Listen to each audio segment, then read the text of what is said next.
আমি যতবার বিপদে পড়েছি, আমল করেছি, আল্লাহ এর ফলাফল আমাকে হাতে হাতে দিয়েছেন। এই পর্যন্ত সারা পৃথিবী থেকে 10 লক্ষের উপরে এই আমল করে যারা আমার কাছে ফোন করে। আফ্রিকা থেকে, আমেরিকা থেকে, লন্ডন থেকে 9 লক্ষের উপরে তো মানুষেরা এই আমলের শেয়ার করেছে।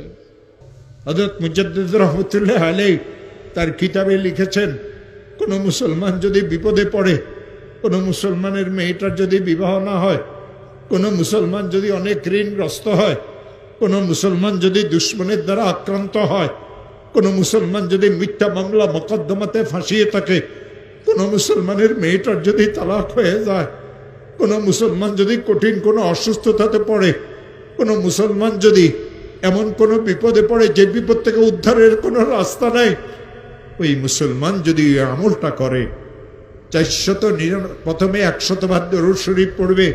যেই দরুদ শরীফ সে পড়তে জানে, ইশারের নামাজের শেষে ঘুমের আগে পড়বে আল্লাহুম্মা সাল্লি আলা সাইয়্যিদিনা মুহাম্মদ 100 বার। 499 বার পড়বে লা হাওলা ওয়ালা কুওয়াতা ইল্লা বিল্লাহ। একবার পড়বে লা হাওলা ওয়ালা কুওয়াতা ইল্লা বিল্লাহিল আলিয়্যিল আযীম। 100 বার দরুদ শরীফ পড়বে, হাত পাতিয়ে বলবে, মাওলা আমি অনেক গরিব মানুষ, মেয়েটার তালাক হয়ে গেছে, মেয়েদের বিবাহ শাদীও হয় না, ঋণগ্রস্ত হয়ে গেছি, ব্যবসাটা অচল হয়ে গেছে, মিথ্যা মামলা মোকদ্দমাতে ফাঁসিয়ে গেছে। যত কঠিন বিপদে হোক না কেন, যত কঠিন বিপদে পড়ুক না কেন, আমার মওলা বলেন ইয়াজআল লাহু মাখরাজা, আমি তার জন্য উদ্ধারের রাস্তা করে দেব। ও আমার প্রিয় ভাইরা, এই আয়াত আল্লাহ সূরা তালাকে নাজিল করেছেন। কেন সূরা তালাকে আয়াত নাজিল করেছেন জানেন? ইসলাম ধর্মে সবচেয়ে নিকৃষ্টতম জায়েজ হলো এই তালাক। এই তালাকের কারণে 2টা পরিবার ধ্বংস হয়ে যায়, মাসুম বাচ্চাদের জীবন ধ্বংস হয়ে যায়। এই তালাকের কারণে মানুষদের অবস্থার এমন সৃষ্টি হয় যে সে বর্ণনাও করতে পারে না। বড় বোনের তালাক হয়ে গেল, ছোট বোনগুলি বিবাহ আটকে গেল। নিশ্চয় মেয়েরা খারাপ, নাইলে কেন তালাক হইল?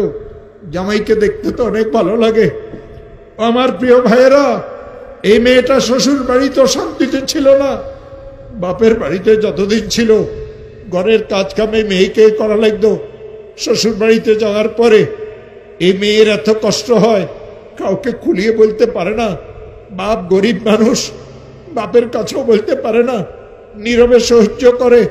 যৌতুক নামের এক অভিশাপ মুসলমানদের ঘরে ঘরে ঢুকেছে। ইসলাম ধর্মে যৌতুক হারাম, ইসলাম ধর্মে যৌতুক হারাম। ব্যয় বাড়ির চেয়ার কুর্সি, ব্যয় বাড়ির ডাইনিং টেবিল, ব্যয় বাড়ির থেকে খাট নিয়েন না মুসলমানেরা। শুকুরের গোস্ত, শুকুরের গোস্ত, শুকুরের গোস্ত। যৌতুকের অর্থ আর মাল এই 2টা সমান। ওই মুসলমান যৌতুক দিতে পারে, ওই মুসলমান যৌতুক নিতে পারে যে মুসলমান দাবি করার পরেও শুকুরের গোস্তকে চাবাই চাবাই খাইতে পারে।